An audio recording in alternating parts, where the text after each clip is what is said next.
رياضية كبيرة بين جماهير الوداد الرياضي وجماهير الجيش الملكي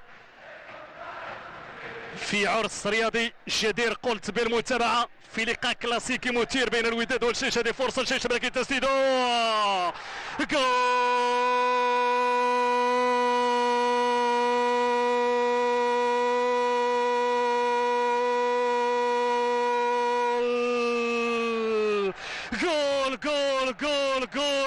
جول مصطفى اليوسفي تسديدة تبغت الحارس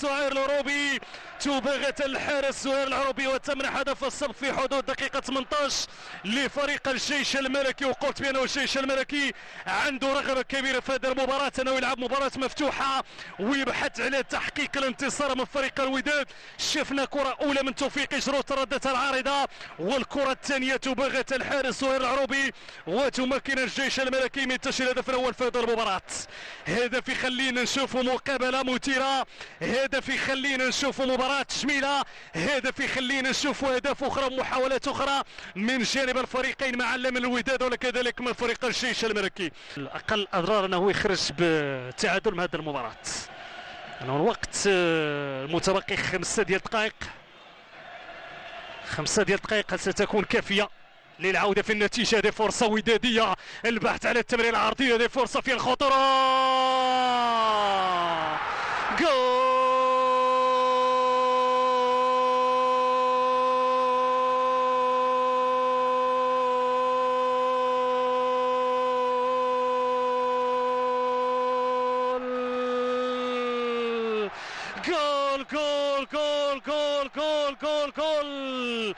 القناص السفاح ويليام جيبور في حدود دقيقة 86 يغير المعطيات في اللحظات الأخيرة.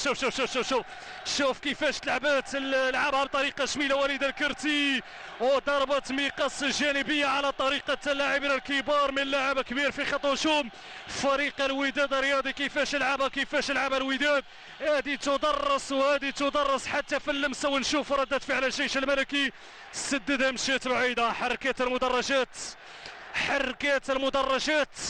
القمة الكلاسيكية بين الوداد والجيش الملكي تنتهي والسادة والسيدات بلا غالب ولا مغلوب. رياضية كبيرة بين جماهير الوداد الرياضي وجماهير الجيش الملكي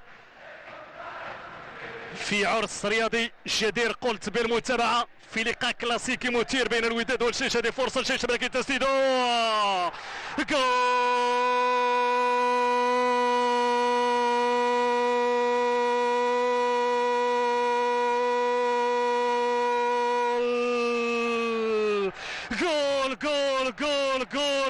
جول مصطفى اليوسفي تسديدة تبغت الحارس سعير العروبي وتمنح هدف السبق في حدود دقيقة 18 لفريق الجيش الملكي. وقلت بأنه الجيش الملكي عنده رغبة كبيرة في هذه المباراة أنه يلعب مباراة مفتوحة ويبحث على تحقيق الانتصار من فريق الوداد. شفنا كرة أولى من توفيق جرو تردت العارضة، والكرة الثانية تبغت الحارس سعير العروبي وتمكن الجيش الملكي من تسجيل الهدف الأول في هذه المباراة. هدف يخلينا نشوفوا مقابلة مثيرة، هدف يخلينا نشوفوا مباراة جميلة، هدف يخلينا نشوفوا أهداف أخرى ومحاولات أخرى من جانب الفريقين مع من الوداد وكذلك من فريق الجيش الملكي. الأقل أضرار أنه يخرج بالتعادل من هذه المباراة. أنه الوقت المتبقي 5 دقائق هل ستكون كافية للعودة في النتيجة؟ هذه فرصة ودادية، البحث على التمرير العرضي، هذه فرصة في الخطورة. جول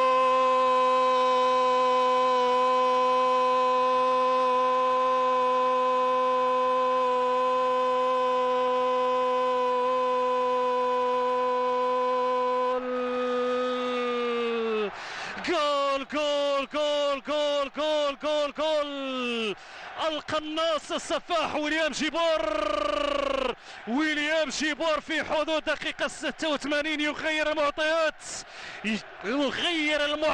يغير المعطيات في اللحظات الأخيرة. شوف كيفاش لعبها بطريقة جميلة وليد الكرتي، وضربة مقص جانبية على طريقة اللاعبين الكبار من لاعب كبير في خط هجوم فريق الوداد الرياضي. كيفاش لعبها الوداد، هذه تدرس وهذه تدرس حتى في اللمسة، ونشوف ردة فعل الجيش الملكي.